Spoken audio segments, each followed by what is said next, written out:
किसी दबाव में मत आइए। ये किताब आपकी सर्विस बनाता है, आपकी सेवा शर्तें इसी से उत्पन्न होती हैं। इस किताब के अलावा दबाव लेना हो तो इस किताब का लीजिए, किसी व्यक्ति का नहीं, क्योंकि व्यक्ति अर्श से फर्श पर आने वाला है। कौन जो राजभवन जा रहा है? आचार संहिता के मामले में प्रोटोकॉल के दायरे बने होते हैं। प्रोटोकॉल का निर्वहन किस रूप में होना है? विधानसभा का चुनाव इन्हें 12 वोट से हराया गया। आप सब जानते हैं ये बात। पूरे दिन इनके जीतने की खबर आपके टेलीविजन में चल रही थी, पूरे दिन, और मध्य रात्रि को इन्हें हरा दिया गया। ऐसे लोग बैठे हुए हैं, ऐसे लोग हैं इस व्यवस्था में। तंत्र उनका, मंत्र उनका, षड्यंत्र उनका, शासन उनका, प्रशासन उनका। हमारा क्या? ये किताब सबका इंसाफ होगा, सब होगा, रूल ऑफ लॉ प्रिवेल करेगा। और इस तरह की जो कार्रवाई हुई है ना, वो औंधे मुंह के देती कि कोई भी अधिकारी हो, वर्तमान या सेवानिवृत्त, अगर इस किताब के दायरे का उल्लंघन हो रहा है, अगर रूल ऑफ लॉ से देश चल रहा है, अगर आप मैनिपुलेशन की कोशिश करेंगे तो इस बार प्रतिकार बहुत सख्त होगा। सम्राट चौधरी जी जिस तरह की भाषा का इस्तेमाल इन दिनों कर रहे हैं, हम उनकी हताशा का कारण जानते हैं। हमसे ज्यादा बीजेपी वाले जानते हैं कि वो क्यों इतना परेशान है। मैं सिर्फ उनको इतना कहूंगा, ठंडा रहिए, आराम से, कुछ ना कुछ आपके लिए वैकल्पिक व्यवस्था देखी जाएगी। लंबोलुबाब ये है कि हताशा में, परेशानी में जो आईबी की रिपोर्ट आ रही है, प्रधानमंत्री जी और उनकी टीम बेहद परेशान है। अब उस चक्कर में जब विश्लेषकों ने लिखना शुरू कर दिया तो अपने एक आध लोगों को प्लांट कर दिया, बीसीओ इंटरव्यू हुए। खैर वो उनका है, उनका काम, उनका मिजाज, वो जाने। मेरा आज के संदर्भ में आपके समक्ष एक महत्वपूर्ण पहलू है पर बात रखना चाहता हूं। प्रधानमंत्री जी बार बार बिहार आ रहे हैं, तेजस्वी जी ला रहे हैं और वो आ रहे हैं, तो हुआ यूं कि अब वो प्रशासन के अधिकारियों से भी बात करने लगे, गृह मंत्री जी बात करने लगे हैं, हर तरह की चीज, मतदान से लेकर मतगणना तक। बाकी विस्तार में शक्ति भाई बताएंगे, लेकिन हम अधिकारियों से कहते हैं कि डरिए मत, किसी दबाव में मत आइए।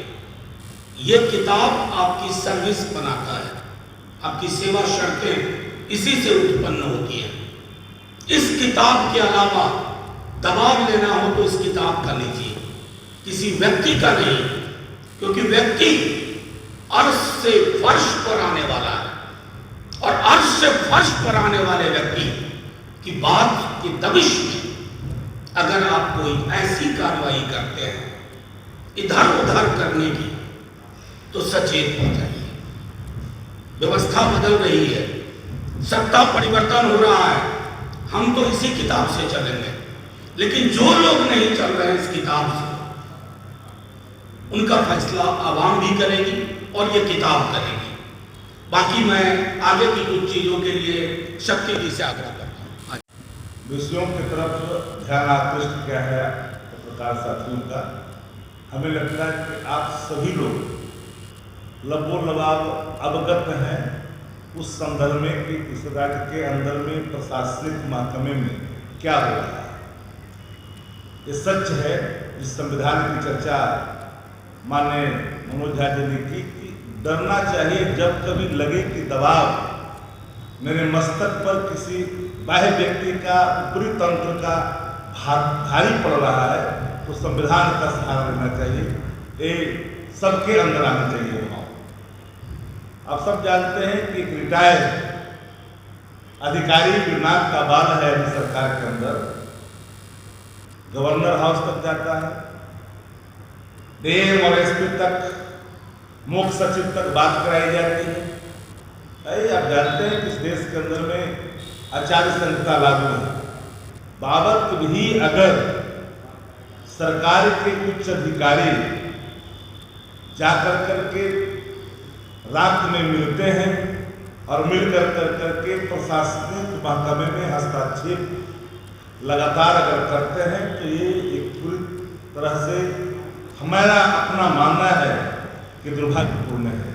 और उन अधिकारियों को, जिन अधिकारियों ने सेवानिवृत्ति ले ली है, उनका तो कुछ दिन के मेहमान हैं, लेकिन जिनके अभी तो भविष्य शुरू हुए हैं, लंबी जिनकी यात्रा करनी है, उन्हें कभी भी कानून को हाथ में नहीं लेना चाहिए। कानून अगर हाथ में लीजिएगा तो कानून के हाथ लंबे होते हैं।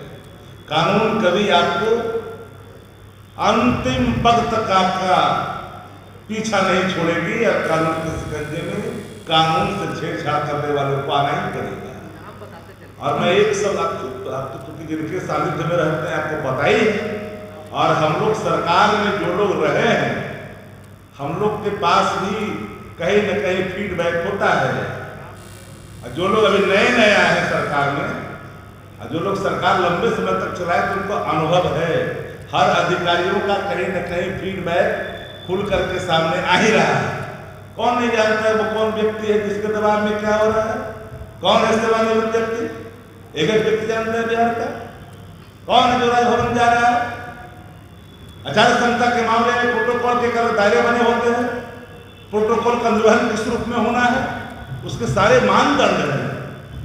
अगर कोई नियमों को तोड़ेगा, हम या कोई कानून से छेड़छाड़ करेगा, तो कानून कभी उसको छोड़ नहीं सकता है और कानून का सामना करना ही पड़ेगा। सेवानिवृत्ति के बाद अगर कोई समझते हैं कि हम किसी के सानिध्य में जाकर के हम हस्तक्षेप करेंगे, मैं तो पूरी तरह से स्वतंत्र निष्पक्ष बिना हस्तक्षेप के हम हर चुनाव के पक्षकार रहे हैं। किसी प्रकार का बाह्य दबाव चुनाव के अंदर, चाहे मतगणना हो या मतगणना के पहले चुनाव प्रक्रिया हो, इस सब चीजों में बिल्कुल निष्पक्षता का लगातार हमारा रहा है कि निष्पक्ष और हमारे नेता इसी भाव से काम करते हैं। जो संजीदगी का, सादगी का, कदाचित वो लोग भूल जाते हैं कि अगर हम कोई अपराध कर करके छुप जाएंगे तो ऐसा नहीं है कि फिर कानून का उनके साथ कानून काम नहीं करेगा। रहना सबको है ना। तो मेरा तो आग्रह है सब लोगों से, इन चीजों पर ख्याल करनी चाहिए।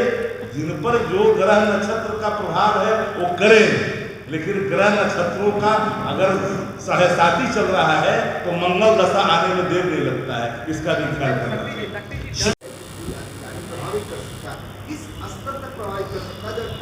नहीं, एक मिनट, मेरे बगल में शक्ति सिंह यादव है। विधानसभा का चुनाव इन्हें 12 वोट से हराया गया। आप सब जानते हैं ये बात। पूरे दिन इनके जीतने की खबर आपके टेलीविजन में चल रही थी पूरे दिन, और मध्य रात्रि को इन्हें हरा दिया गया। ऐसे लोग बैठे हुए हैं, ऐसे लोग हैं इस व्यवस्था में, बस उनको आगाह कर रहे हैं। क्योंकि सच ये है, अगर आप गौर से देखिए, तंत्र उनका, मंत्र उनका, षड्यंत्र उनका, शासन उनका, प्रशासन उनका। हमारा क्या? ये किताब संविधान भारत का। नहीं, एक मिनट, आप पत्रकारिता कर रहे हैं, आपने बहुत अच्छा सवाल पूछा, लेकिन कुछ अनुसंधान आप स्वयं भी कर लीजिए। इन्होंने तो काफी इशारा कर दिया। उसके बाद देखिए, एक प्रोटोकॉल होता है प्रेस कॉन्फ्रेंस का, इन्होंने इशारा कर दिया। अब आप यू फाइंड आउट कर लीजिए। कोई सवाल?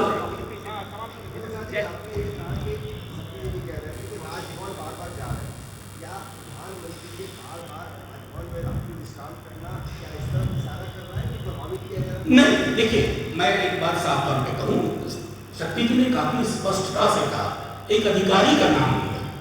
हमने सिर्फ ये कहा कि कोई भी अधिकारी हो, वर्तमान या सेवानिवृत्त, अगर इस किताब के दायरे का उल्लंघन हो रहा है, अगर रूल ऑफ लॉ से देश चल रहा है, अगर आप मैनिपुलेशन की कोशिश करेंगे तो इस बार प्रतिकार बहुत सख्त होगा, बहुत सख्त होगा, यहां से लेके दिल्ली तक।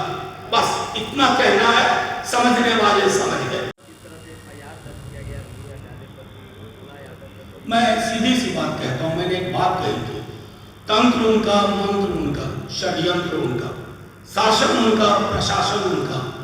हमारा क्या? ये किताब सबका इंसाफ होगा, सब होगा, रूल ऑफ लॉ प्रिवेल करेगा और इस तरह की जो कार्रवाई हुई है ना वो औंधे मुंह के देगी। सम्राट चौधरी के गंभीर आरोप है कि रोहिणी एचआर लालू प्रसाद यादव और राबड़ी देवी के लक्ष्यों को लेकर घूम रही है। बोला यादव का गंभीर आरोप है। चुनाव आयोग का नहीं, वो कहीं नहीं, एक मिनट, इनके सवाल का जवाब दे दें। सम्राट चौधरी आरोप लगा रहे हैं, आईना सामने है, नहीं रखते हैं।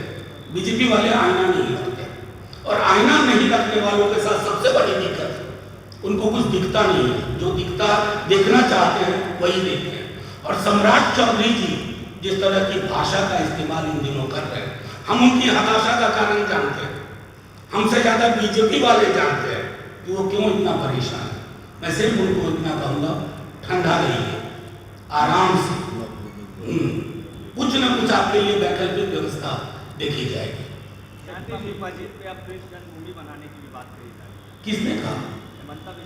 नड्डा जी तो मना कर रहे हैं, नड्डा जी मना कर रहे हैं, इसका मतलब नड्डा जी के हाथ में नहीं है हिमंतो जी। अब हिमंतो जी मैं उनको बहुत दिनों से जानता हूँ, विद्यार्थी जीवन से।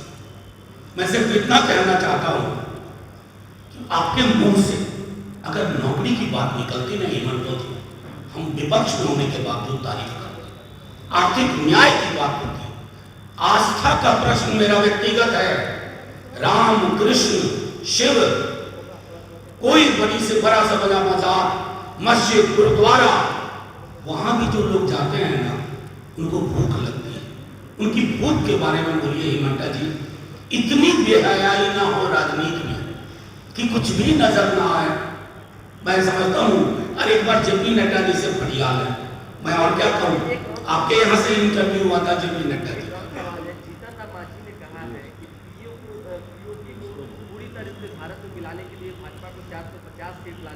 ये कहाँ जीतन राम मांझी जी, आप लोग प्लीज पढ़ने कहिए ना।